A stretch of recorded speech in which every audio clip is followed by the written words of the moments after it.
Good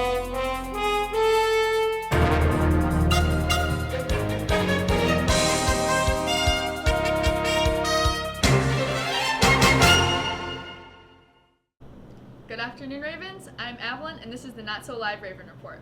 Let's pass it over to Noah and JJ to find out what's happening in your Raven Nation. The volleyball tournament is today, right after school, so come support your fellow Ravens as one team tries to win it all. Now over to you, JJ. Thanks, Noah. The C-SPAN Student Cam documentary competition announced their winners this week. Out of 3,500 students across the country, 2 of our Ravens are award-winning documentary filmmakers. Ani Chikachi placed second in the Central Division for their documentary Gender Affirming Care. It saves more lives than you would think. And they also received the Fan Favorite Award for the entire competition. Also, big congratulations to senior Wyatt Martin's third place award for his documentary Saving the Workforce's Backbone, about the importance of career and technical education. You can see Ani's documentary later in this program, and Wyatt's will be aired in next week's edition of the Not So Live Raven Report. Congratulations to the next generation of filmmakers. Hey Noah, are you going to go to charity ball? Yeah, I am. I'll see you there, JJ. Speaking of charity ball, tickets will be sold at lunch starting Monday. Tickets are $15 per person, and sales will end on Thursday, so get yours soon. Hey JJ, do you know when Spirit Week is? Yeah, that's a good question, Noah. So Spirit Week is all next week. Monday is class colors, seniors are pink, juniors are green, sophomores are light blue, and freshmen are red. Tuesday is Rhyme Without a Reason, Wednesday is Fairy Tale Day, Thursday is Decades Day, and there is no specific decade for any grade. And then Friday is Wacky Day. This includes crazy hats like the Mad Hatter, but also crazy socks for World Down Syndrome Day. So now we're going to pass it over to Grace. Grace, can you hear me? Yep, I can hear you. I'm here in the ROHS courtyard, where Miss Krynak was recently pied in the face by senior Edwin Vasquez. Edwin was a winner of the Pie for Principal contest, held by the Math NHS. That's it for Raven News. Have you ever seen these around the school and wondered where they came from? Have you ever wanted to contribute? Well, do I have the offer for you? Join the Block, an advanced graphic design class. The curriculum and projects are for actual people around the school and district. From t-shirts to vinyl, embroidery, 3D printing, lasers, photography, you can do it all. But first there are 2 prerequisites: visual imaging, which goes over the basic, and then graphic comm. For more information, either email Miss Orr or go to the Student Service Center.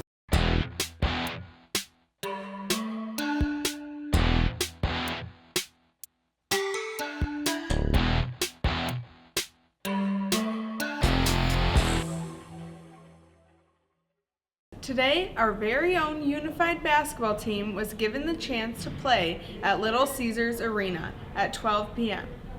The boys' swim team dives into the state meet today at Oakland University. Be sure to send a wave of encouragement their way. Now that spring tryouts are done, good job to everyone that went out for a sport this season, and good luck to everyone in their upcoming games. That's it for Raven Sports. There's an epidemic spreading through our school. An epidemic of book homelessness. There are currently 275 lost books in the Learning Commons. That's over 6% of the total books in our library. There are 4,424 books in the Learning Commons, and 183 of those have no copies left. If you would like a book, come to the Learning Commons, but please, bring the book back. Hi, I'm Jackson McCaffrey with Raven on the Run. This week, we're asking people if they like MSU or Michigan better. Baldy. Baldy. Michigan State or Michigan? Michigan, all the way.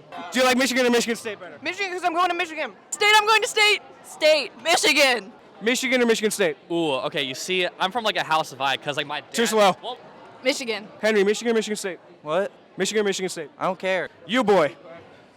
Michigan or Michigan State? Michigan State. Why? My mom went there. Good. Anthony, Michigan or Michigan State? Michigan. Why? Because my mother went to U of M. Ooh. There's another guy whose mom went to State over there. You want to find him?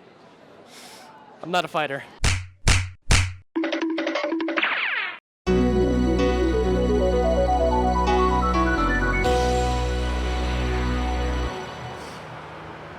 Tonight, it will be 65 degrees and cloudy. Tomorrow, it'll also be cloudy with a high of 70 and a low of 38. And today, for those of you walking or biking, it's 67 degrees and sunny. That's it for Raven Weather. Now we'd like to honor our very own here at WOAK. Here's senior Ani Chikachi's second place winning video in the C-SPAN Student Camp documentary competition.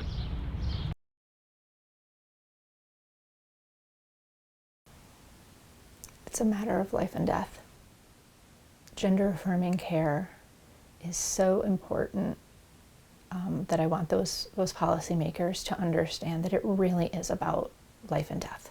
It's life-saving. It really is. It's life-saving. And I could teach about it and teach about it, but actually living it is such a different experience, you know?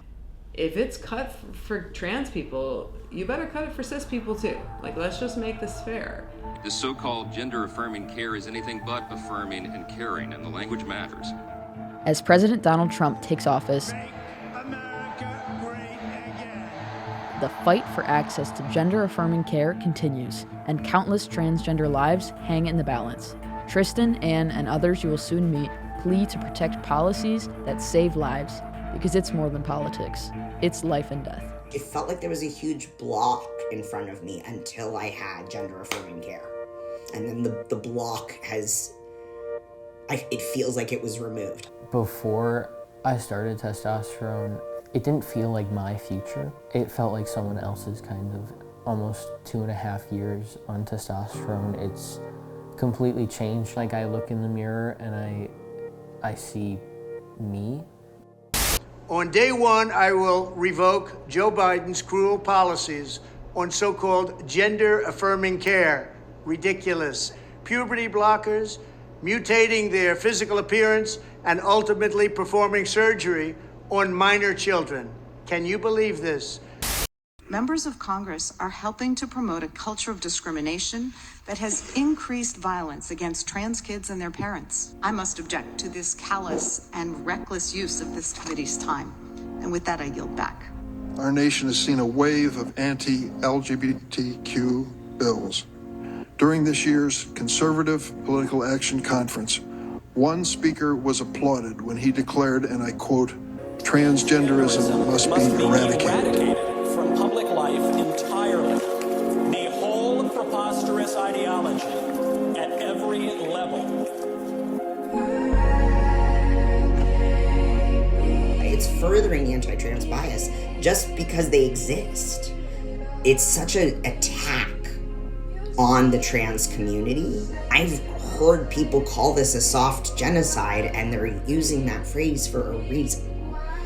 Because if we do not have the capacity to advocate for wider access to gender-affirming care, we are going to see an increase in suicide. Suicide and depression. I know multiple teenagers who cannot get gender-affirming care. It's really sad.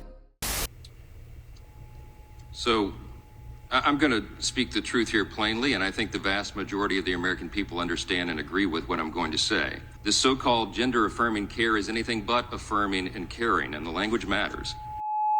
I remember one time, this kind of sounds weird, but one time I shaved, and like 5 days later I was like, oh, like I really need to shave again. And I was like, it's less than a week, like, and I have to shave, like, That gender is somehow fluid, that sex can be surgically altered, that there are no lasting consequences of all this madness as a result of the sex change procedures. Wow. It is so deep and meaningful that you just can't help see it, like, in their eyes and in their smile and in their posture. Mental health therapist Anne discusses her experiences working with transgender clients and the impacts gender-affirming care has, furthering her argument on the importance of these laws. That misconception of, like, trans folks are going to be unsafe to others. That's the part that they have wrong. Like, if we could just expect humans to be cared for simply by being humans rather than by being cisgender humans, right? Because cis folks have had access to gender-affirming care for a really long time. We just haven't called it that, you know? I want that to be available for everybody, just like I want good water to be available for everybody. I mean, I think gender affirming care is pretty essential for people who need gender affirming care across the board. I'm always surprised by how many cis people have gender affirming care, and it's not even questioned. You know, if I wanted breast implants tomorrow, no one would care. And it's like, well, that would be affirming my gender if I felt like I needed that. But like, if I need my breasts taken off of me, then I might have to go through a procedure of like psychiatric evaluation. Well, why isn't there a psychiatric evaluation for either? Julia states in her final remarks that trans people are not a political pawn, and expresses that if gender-affirming care is taken away, then so is our livelihood. I think we need to come back to understanding that these are basic human rights. Like, this is a basic human experience. You can deny it all you want, but people are actually really having it right now. You can't deny that, actually. There's evidence. I'm here, right in front of you, saying that this is my experience. That's it for today, Ravens. The Not So Live Raven Report is a production of the Advanced Broadcasting class in WOAK. We'll be here over your screens on Fridays and over the PA on Mondays, Tuesdays, and Thursdays. Until then, from everyone behind the scenes, I'm Avalyn, and it's a great day to be a Raven. Stay safe.